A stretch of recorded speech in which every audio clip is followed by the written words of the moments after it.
Wow, that right there's a big chunk of metal. You see that?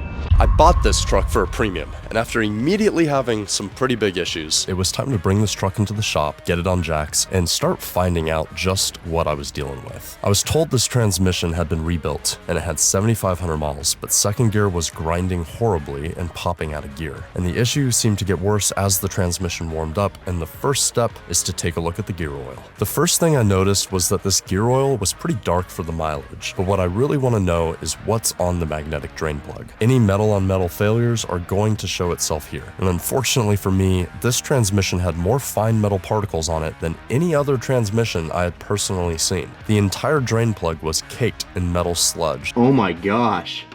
There's some carnage in this thing. And it indicated to me that there was a lot of wear in this thing. The bigger issue is this chunk of metal. I found a few chunks, but this chunk was pretty large. And I'm using a GoPro here, and I probably should have been using my phone for a close-up like this, but you can see that this thing is probably a 1/4 inch long. After seeing this, I knew I couldn't trust any bearing in that transmission. And with the grinding and popping out of gear, this truck was going to get a brand new W56 manual from a reputable builder. Now, there is a chance that the transmission in this truck might actually have had 7,500 miles, and it might have just had some type of premature failure. But in the next video, I'm going to take this thing out, and we're going to get a chance to look at the clutch. The clutch should tell us quite a bit and give me an idea if this thing was actually rebuilt.